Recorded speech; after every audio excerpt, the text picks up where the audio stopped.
Path Radio, giving you the tools to guide you on your spiritual or metaphysical journey.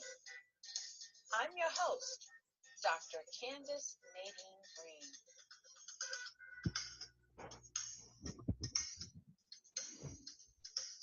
Welcome to Thought Thursdays here on Awakened Path Radio.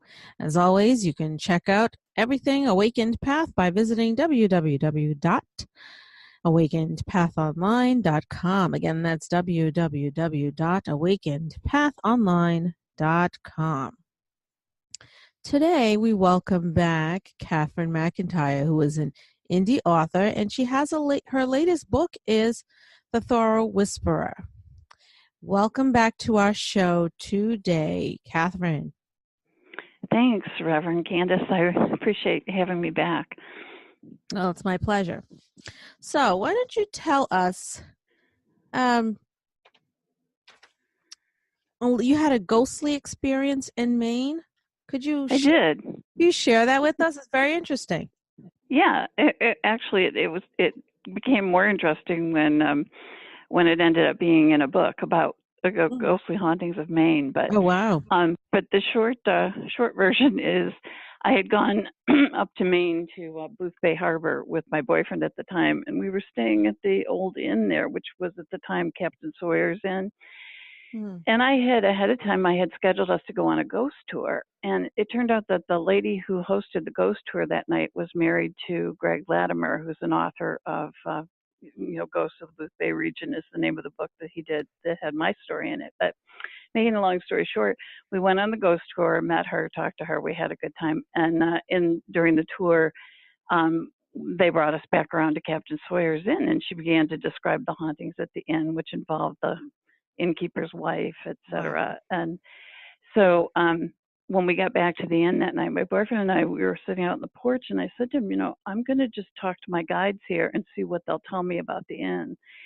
Because I had sensed a bit of a, presence there, but I wasn't getting a lot of information. Well, I told him I was going to do that. We went inside, and I almost immediately began to connect to images of what had occurred there and what the hauntings were about. And I was getting very specific information and, telling it to him. He was a bit of a skeptic, and, I was just kind of impressed with what I was getting. And the next day I talked to the innkeeper, and I got a little bit of confirmation there. I later went on and did a little research myself to confirm some of the names I had gotten and a little bit of the storyline. I wrote about it on my website, and then Greg Latimer, the author, he had gotten on my website and read it, and then he began to pursue research to see if he could get confirmation through the family there that was descended from the family who had owned the inn. And in fact, he was able to confirm much of what I had received. So he then wrote about it in his book. So it was quite an interesting experience for me, because this wasn't so much a seeing ghosts or, one-on-one.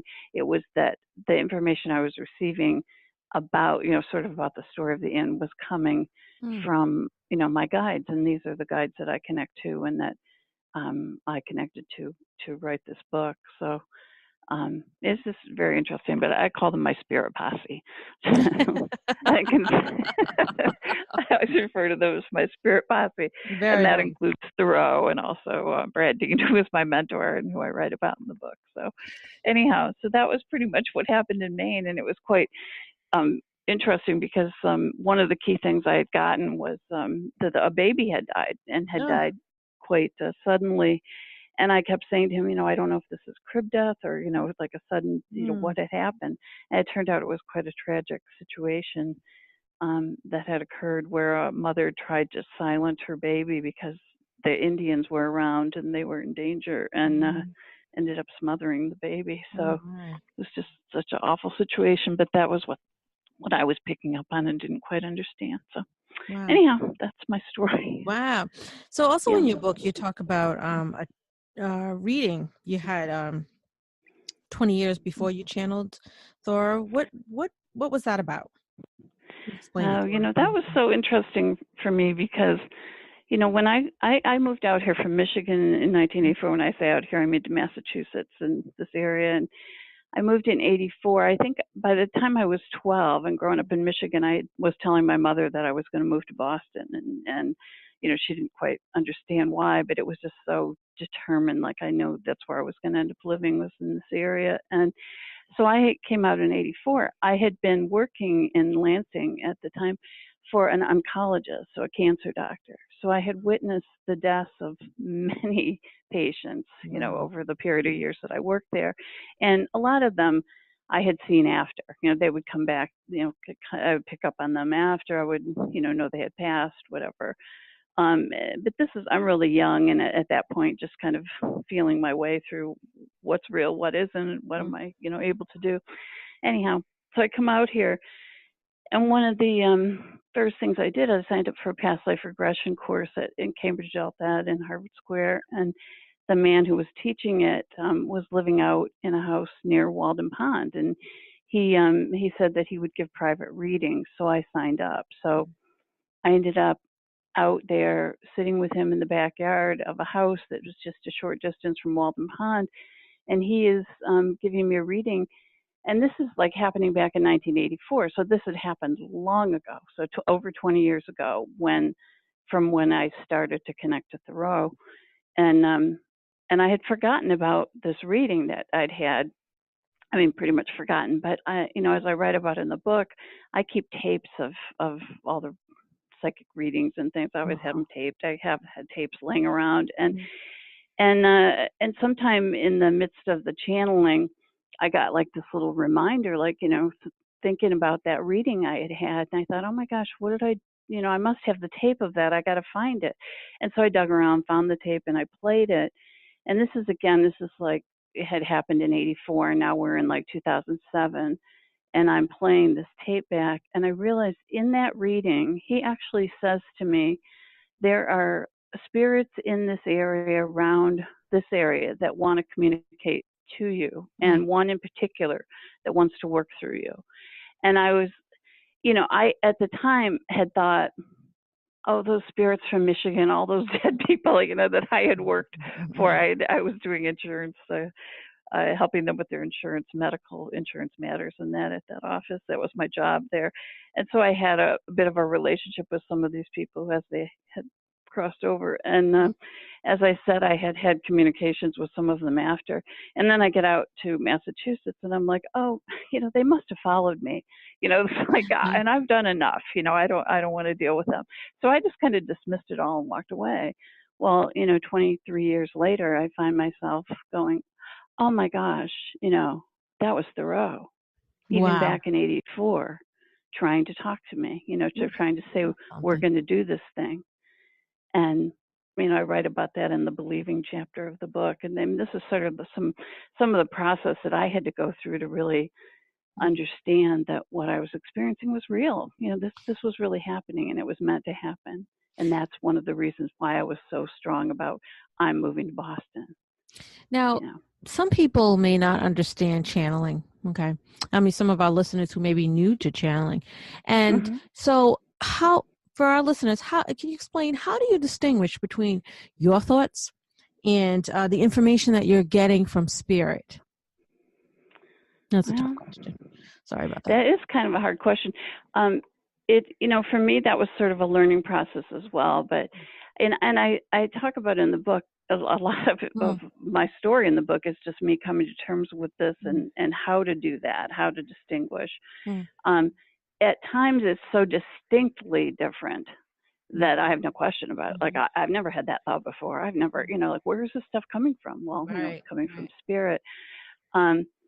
With me, I try to distinguish in the book, or talk about a little bit, like, my prior understanding of like what channeling would be a traditional channeling, would be almost like I stepped out and he stepped in kind of thing.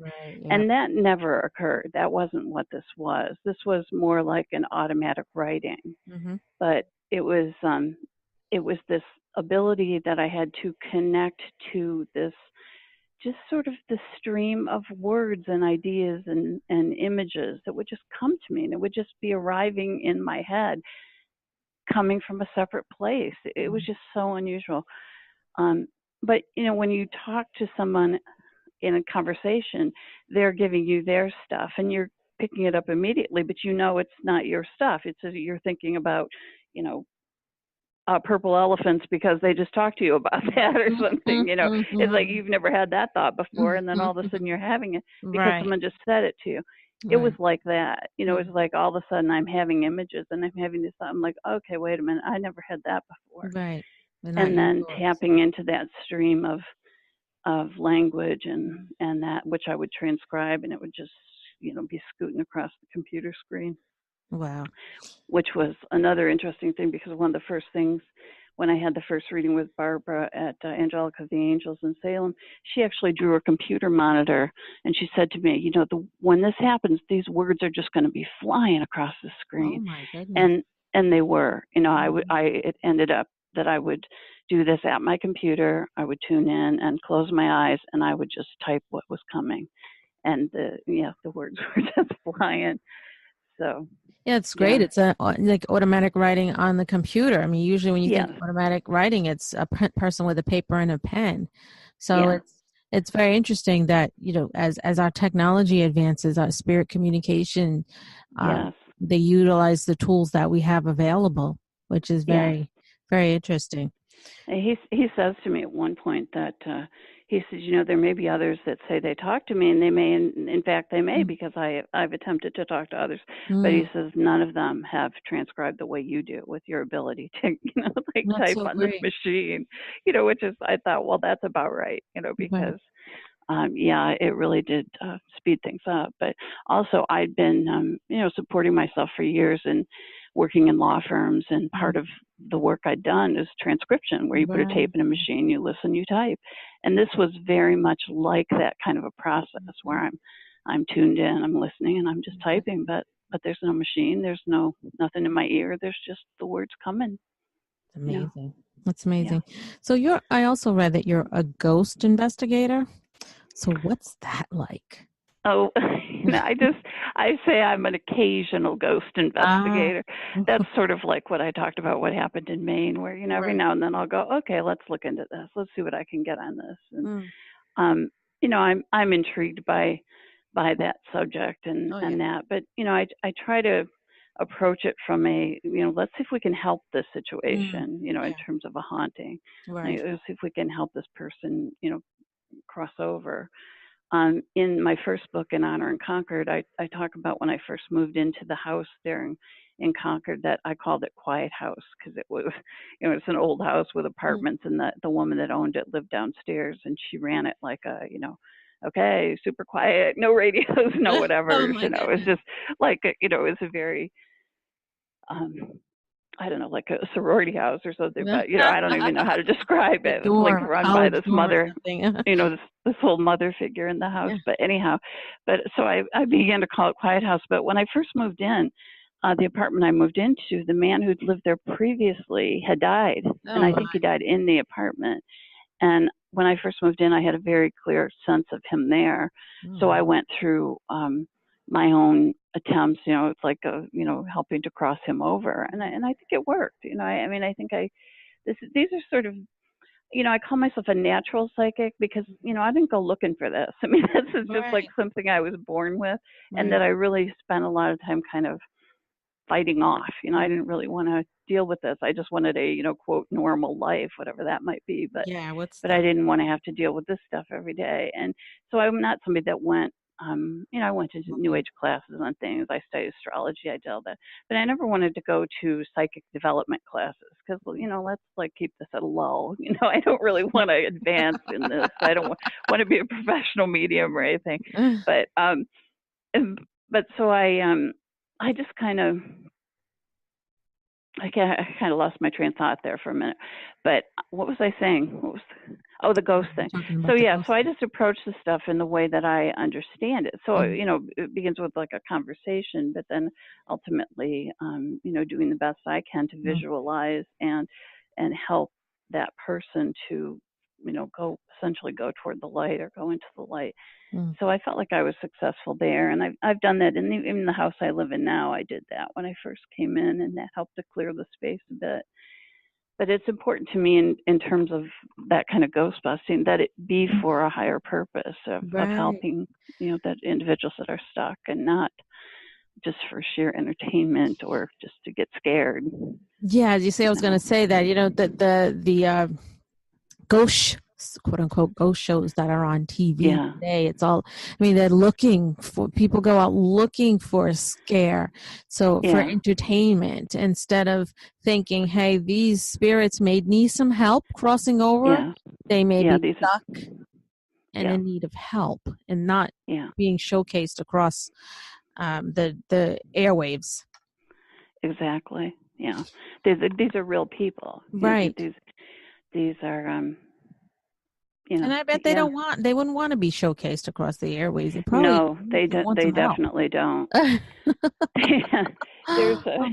at the old manse in Concord, the house that's out by the North Bridge, that house is very haunted, and I've got some things on my website as well about a ghost experience there. And I brought a friend that has he's like a ghost investigator kind of, and I brought him and his group in, and we went through the house, and there are a lot of spirits that are very tightly tied into that place, and they don't want to leave. And so that's one that it's really hard, but I try to be really respectful. But I remember during the experiences I had there, picking up a lot of real sort of anger, that we're invading their space, that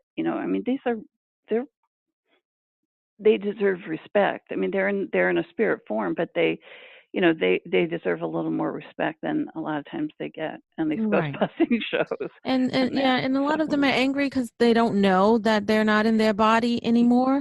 And they still want to try to go back to what they know, their lives, and then they see us coming into their home, and they're angry. They're very angry. So they do things to try to drive us away. That's what a lot of I don't want to say insult anyone by saying amateur ghost hunters, but a lot of the ghost hunting people are not respectful when they go in there to this person's home. They're the real actual people. They may not be among us living in the flesh anymore, but they still have feelings as well, because they are spirit. In essence, we are spirit. We're just spirit anyway, occupying a body, having a human experience. Exactly. That's how I think about it. Is like, we think we're somehow superior to them because we're in our, we're in our bodies, but they're still, there's whole and intact as we are spiritually, hopefully. But they maybe need a little push. But going back to your book, what is one message that you think that Thoreau would like for us to take from your work, take from what he has said?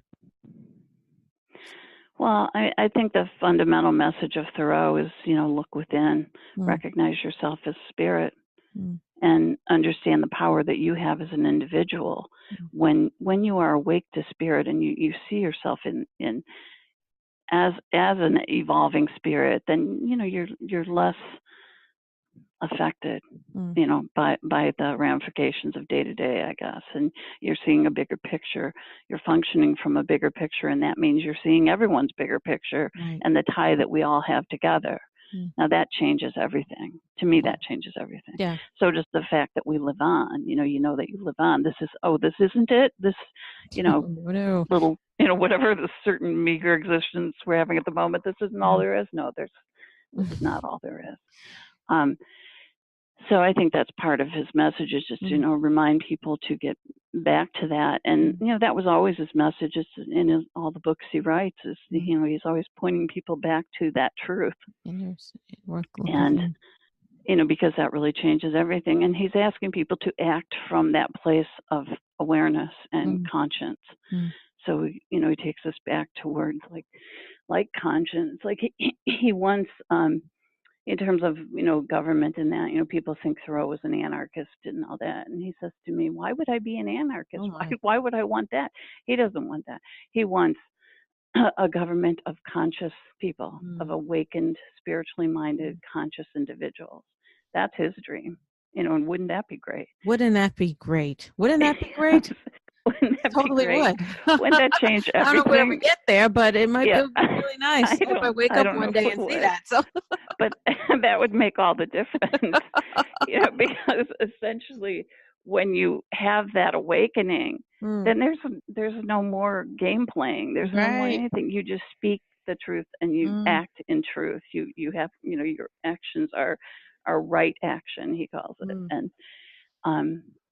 so it's, that's the big key. That's So it. I think That's a good message. Yeah. So, all right. Is there anything else you liked? Anything else you'd like to share with our listeners? And how might our listeners get in touch with you to learn more about your work, etc.? Well, they can go to my website, which is theconqueredwriter.com. And I started the website after I published the first book, which is Honor and Conquered, which a long time ago now. But and I dedicated it to the words wisdom and enduring spirit of Thoreaus. So he is the conquered writer, not me. I go a little crazy when people call me the conquered writer. I'm like, whoa, no, that's Henry. So that's the website's there. They can reach me by email at cmc@theconqueredwriter.com. Yes. And there's information on the website on the books and that, and then also there's an interview posted that I did a few months ago that I think has a lot of information that's helpful in terms of my experience in that.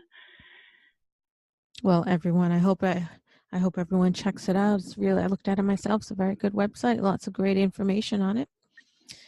And Cathryn, it was such a pleasure having you back on the show. Thank you. You're welcome, and I encourage you to keep doing the great work that you're doing. Thank you so much. I really appreciate you having me. You're welcome, Cathryn.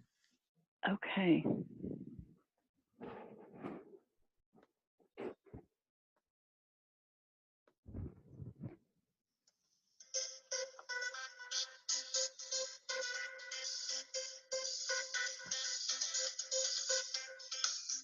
Thank you for joining us on Awakened Path Radio.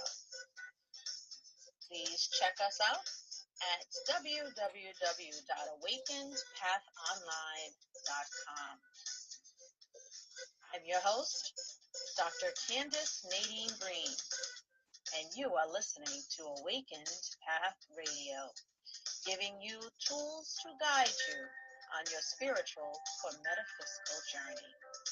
Namaste and blessed day.